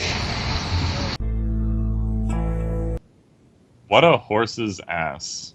Who gives this guy a platform to speak? Like, what the... Are there really that many people that want to hear him speak? Can I just, like, read my list of notes that I took while listening to that? Yeah. I said, like, economically, what the fuck? And then this didn't take away anything from traditional marriage. This didn't take away marriage at all. What are you talking about? We define marriage. And then near the end of it, so does this mean since we're able to do this, we're stronger than God? And also, what about all those other countries that have already legalized this years ago? How come they're not descending into awful turmoil? Like, literally every 5 words he said were wrong. Well, yeah, that's Alabama for you. Now, that actually happened a little while ago. That wasn't what he said because of the marriage equality ruling. But that kind of sets the stage for how he's reacted now. And I'd like to point out that Alabama, there are a lot of counties that have just stopped issuing marriage licenses, like altogether. Like if you want one, you cannot get one in that county. You have to go to a different county in order to get one. And I would like to reiterate that this exact same thing happened in 1962 when they desegregated the swimming pools. In Birmingham, Alabama, they shut down 8 municipal city pools because of the desegregation order by the federal courts. They just shut them down. This whole tactic of just throwing up their hands and acting like petulant little children, being like, well, fine, if you're going to make me follow the rules, then fuck the rules. You know, nobody gets rules. They're being soup Nazis about it. And it really is well, fine, I'm taking my ball and going home. Exactly. And it's really sad that they're reacting exactly like the racists of the civil rights era. And it's really sad that they can't see that. And it's really sad that they can't see that they are on the wrong side of history. I'm still waiting for when they turn around and say that they were the ones that made this happen all along. Oh, yeah. give it like 3 or 4 months. You think it'll take? You think it'll be that quick turnaround in that? I think it probably will. About 30 years. I'm thinking because of the internet, it's going to be really, really fast. Yeah, the internet has sped stuff up a good bit. I mean, I was going through like Josh Fierstein's chat thingy to his most recent video, and it was like half of the people are basically like, "Yeah, I'm leaving this page now because have you noticed that in for gay rights." And I'm just have you noticed that though? Half of the people that leave him a comment are disgruntled Christians, which I'm happy about in a way. Yeah, I am. But I'm at the like, same time, it's like to those people, they're just like, you understand that it is still part of your religion. I'm glad you're interpreting it the most positive way and taking only the good parts, but you need to recognize that the bad parts are still part of your religion. Yeah. Well, not to go directly into, yet another video and whatnot, but I felt. Can we go into the whole other laws that still haven't been passed thing? Oh yes, please, let's do. Yeah. So one thing. Sorry to interrupt all of it completely with something different, but it's still 29 states in the nation, you can be fired for being gay. And if you get married, I'm pretty sure that makes people pretty aware of the fact that you are gay. I'm assuming you get married to the same gender. And now there are most of the states in the union, you can actually, if you go like, oh, I came back from my wedding over the weekend, they could just fire you on the spot, legally. So, like, I love the fact that this is such a huge stepping stone, but it is just a stepping stone. There are still a lot of bullshit that we have to go through to get actual equal rights. This is the Or part actually where I equal plug my protection, most rather. recent video. This is the part where I plug my most recent video. It's called Gay Marriage Legal But, and it goes on to list the 9 things that the LGBT community still cannot do, or things that they don't have rights to, like workplace protection, equal access to public accommodations, the ability to adopt, donate blood, among other things. You should go check it out. Yeah, and I The think fight is not over, but we have to be very aware of the news in this next week, because a lot of there's also been a lot of news of people telling stories of, like, now that it's legal, a switch is basically hitting people's heads where they're just like, shit, I've been a bigot all along. Nope. And apparently that's been happening, which is fan-freaking-tastic. And so maybe it won't be as bad, and people will just be like, well, since it's legal, I guess I just can't do it. We're just gonna carry on as we were. But it might get messy. I would like to point out right now that Matthew Spangler in the chat just said that he came out today, and I want to say that is awesome. Oh, everyone, round of applause! Yay! Whoop, whoop. Woo! Let's give that applause up for Matthew. We're all very proud of you. Whoop, whoop, whoop, whoop. That can be incredibly difficult. I hope it was easy for you. Yeah, and you know, I've actually seen this. I hope it went lot. smoothly for you, rather. Yeah, I've actually seen this a few other times before today about this particular ruling, you know, causing it to go out. And there's actually a video that I want to show right now. I found it on the Friendly Atheist blog. Hemmett put it up there, and I think that it sends a really it sends a really positive message about how I think things are going to start progressing and start really going a lot more. I don't know. You guys should be able to go ahead and see that in the share.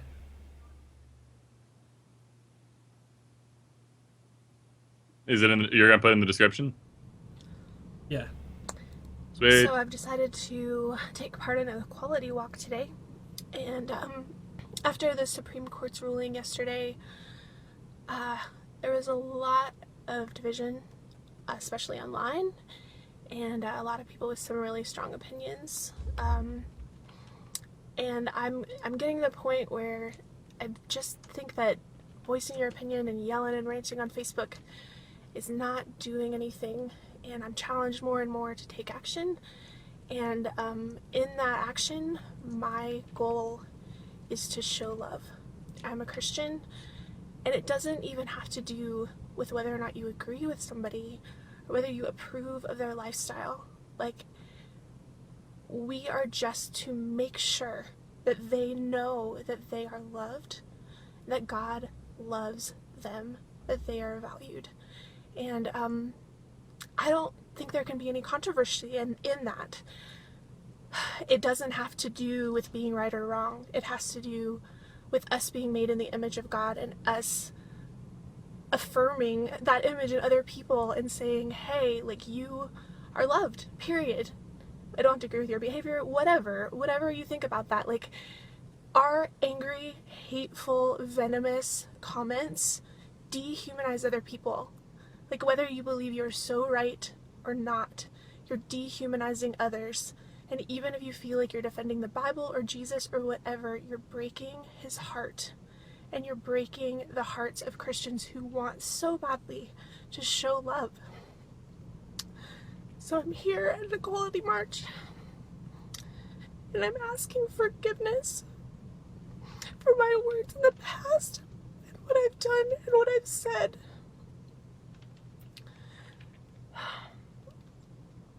To make the LGBT community feel unwelcome, and that if they even wanted to try to come to church, that they couldn't, and that even if somebody had coffee with them, they would just be reminded that they're in sin all the time, and that that's really all we can talk about. And so I've made this sign. It says, "Please forgive me, I'm a Christian who's not shown you love, and that's not okay. And I don't know what I'm supposed to do today. I thought I had a friend coming with me for support.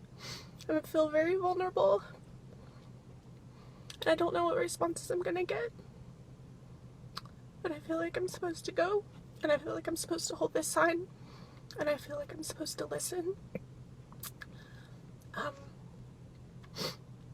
I can't be accountable for the words and the actions of other people. But I can be accountable for my words, my actions, and my choice to love. And that is all I know, and that is what I'm doing today."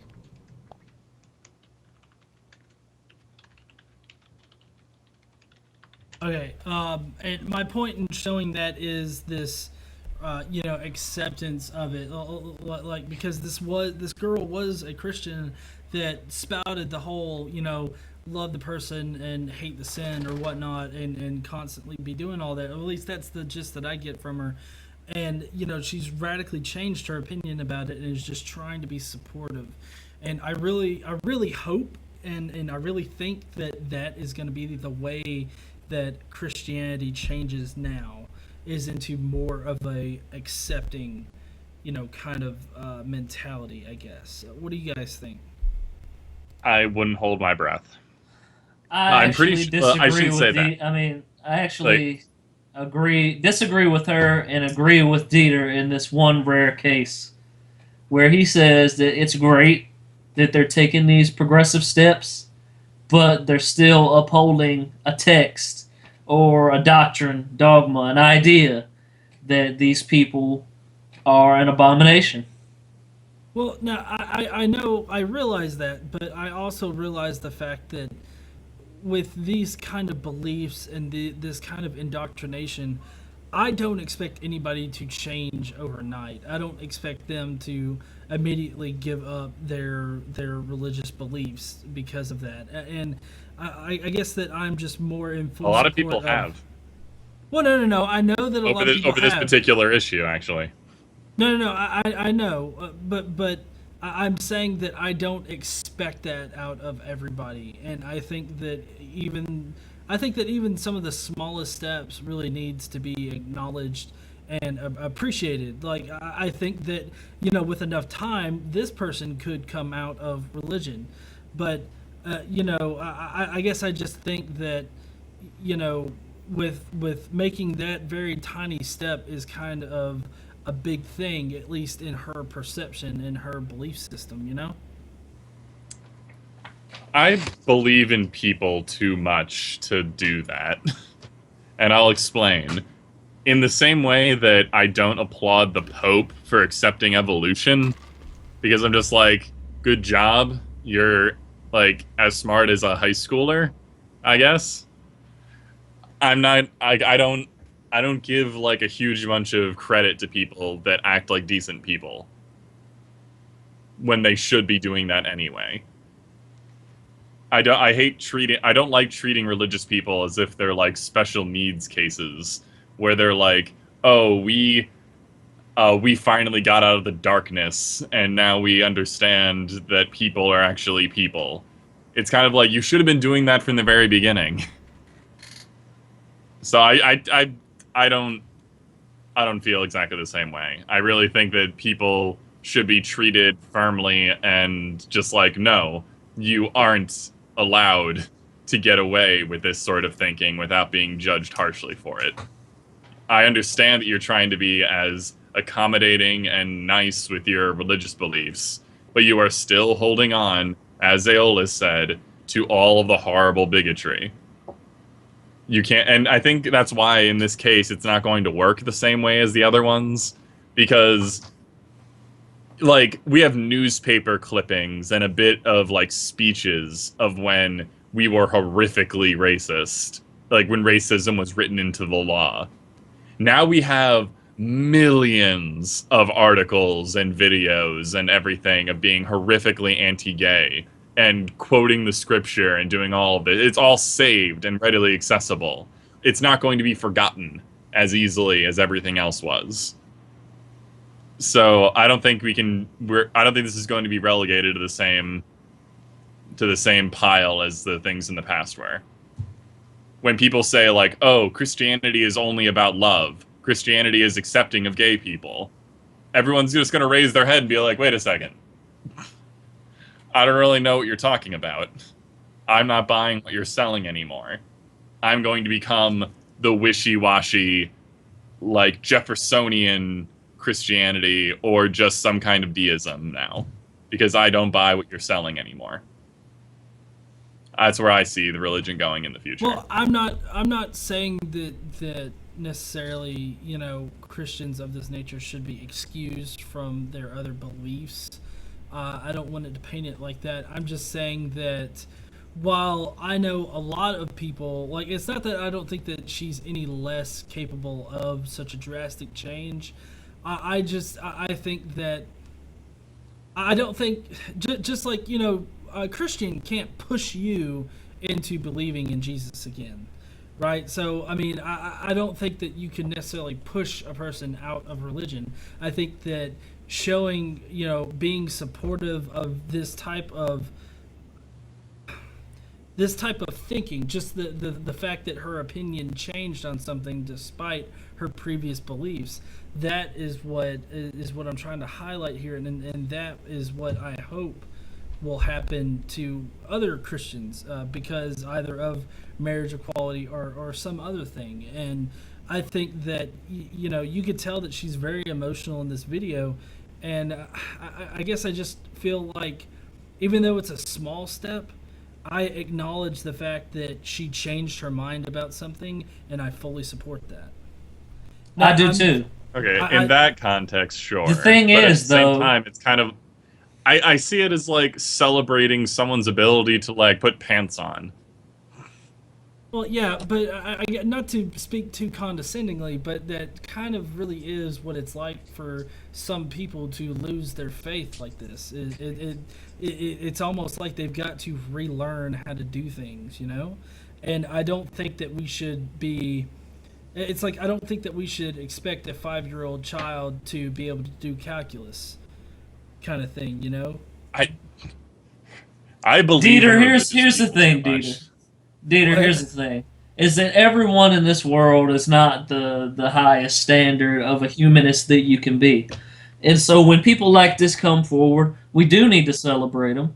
Yes, they've got all this baggage that they're bringing forward with them, but we do need to celebrate this change of not only character but how she's seeing the world, because she's crying. She's obviously emotionally charged here. She's probably thinking about the homophobia that she put out there before realizing that there are people just like us. Now, the power of indoctrination is so strong that you can be trapped in a system and not even know what's going on in the real world. So for her to take a step out of it, yeah, we do have to applaud her, even if it's just treating all people normally.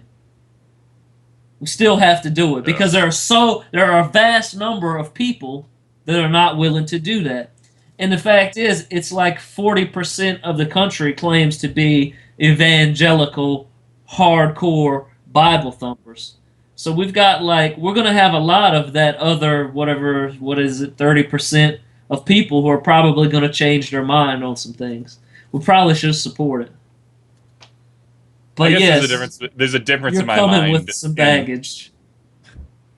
Indeed. I think there's a difference in my mind of supporting somebody through their changing their mind about something and celebrating it.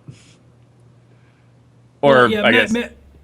I think I didn't explain myself very well at first. So that's on me. That's my fault. So I'm sorry about that.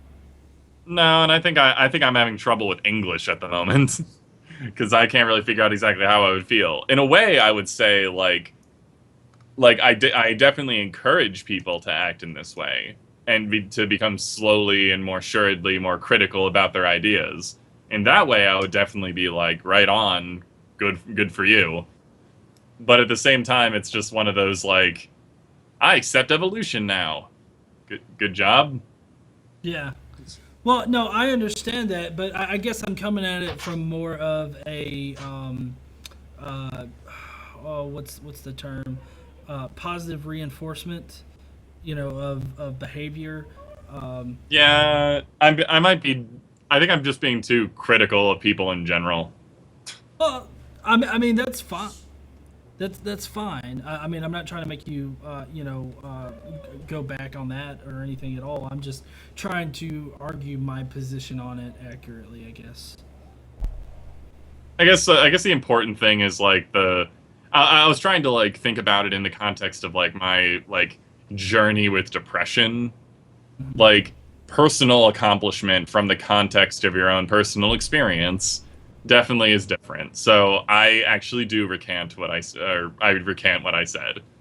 or at least part of it, because on an individual level, I could totally see this as a pretty monumental accomplishment. Woo! So, what? You guys changed my mind finally about something? No, Congratulations. I'm not applauding that we changed your mind. I'm applauding that you changed your mind. Just like she did. Woo! Go find the meatiest, veiniest dick and enjoy yourself, Aeolus.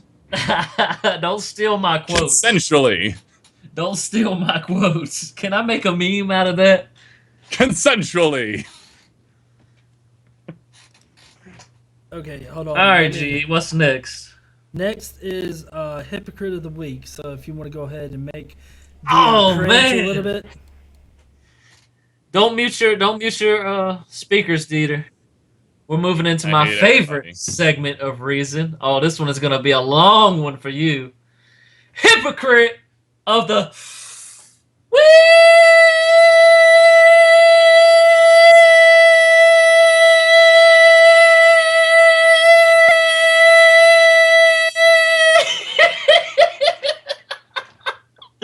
week. Dang, Sounds like someone needs Jesus. Oh, right. Well, Hypocrite of the Week this week is a youth pastor that is wanted on child sex abuse charges, is still at large. Still at large?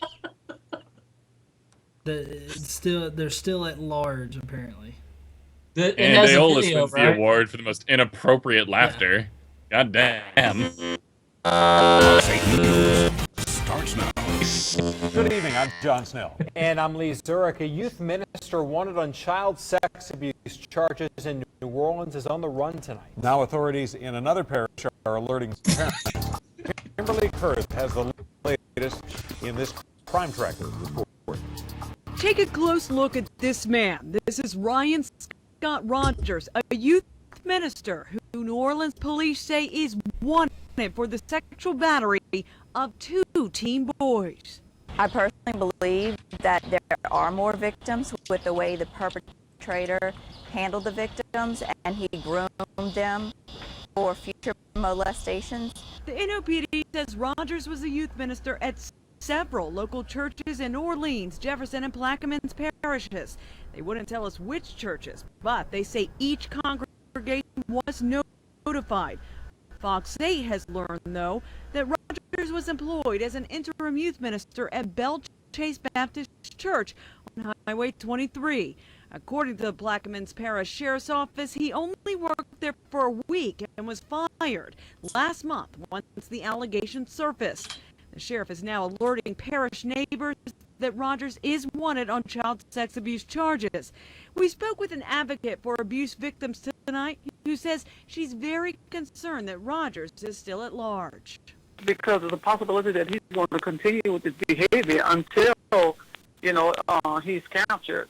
So definitely it is a concern, and I would definitely alert the community and inform them that, he is out there and to beware. Investigators say Rogers is accused of fondling the 2 teen victims they were sleeping and making them pose inappropriately for him.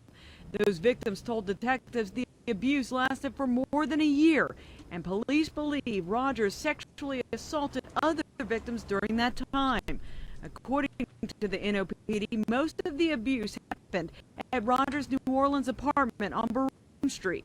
Both the Plaquemines Parish Sheriff's Office and the NOPD are asking any other victims to come forward. And especially where boys are concerned, they usually the least that come forward with this. So it may be difficult. Encourage them to do so, but it can be difficult.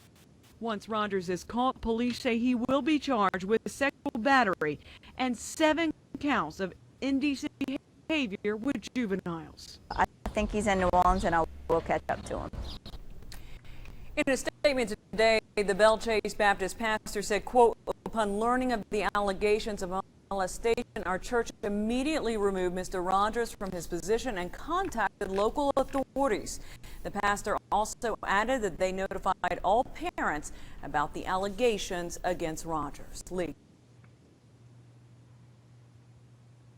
Okay, what I think is really sad is the fact that, there are churches out there that have that initial reaction, but, yet we're still having to issue the Catholic Church court orders in order to hand over their pedophiles. That's because the Catholic Church has money and influence. Not justifying it, but I'm just telling you that's why it is. Dieter, thoughts? I mean, how much can we really say about another pedophile pastor? Yeah, it's the same every week. It's an abuse of a position of power, justifying it in the community because the image that the people have created in their own minds is more important than the safety of children. It's just sad. At least the church didn't ban children from the church in order to support their pastor. Yeah, that was a creepy one. Yeah, but in this guy's case, they said he was actually a youth minister at multiple churches, which means that he was only putting even more people at harm, and he's still on the loose, which is why we actually selected this one, because he needs to be brought to justice. Who knows what he's doing? He could be victimizing more children. Well, Dieter, you want to go ahead and stamp him as hypocrite? Yeah. All right. So sorry, did you have something to say there, Dieter? No, I'm just sad now. I've got to read the formal charges. So, for being a youth minister who is supposed to be the moral representative of the youth community at your local church and any other churches that you may have been a youth minister at, and abusing that position of power to molest or sexually abuse or even rape, we're not sure yet because there's not enough information, children, we're going to stamp you with Hypocrite of the Week, but then we're also going to wish swift justice on you and hope that you're caught soon. Go ahead, Dieter. Well, that brings our extended Reason episode to a close. Discussing marriage equality and whatnot. I think we had some really good conversations here tonight. Some minds changed, and hopefully a good chat. Actually, I think it's more or less like I was able to argue my side of it and present my side more accurately than I originally presented it. Because I don't think I presented it very well at first. So, but anyways, final thoughts, guys? Marriage equality. Woo! I really want to see what happens this week. But I'm overjoyed that I'm alive in a time where this could happen. That we actually have real, tangible, moving forward with equality of gender or of sexual orientation. That's huge for me. Awesome. Yeah, I feel the same way. I can't wait to see what this week brings.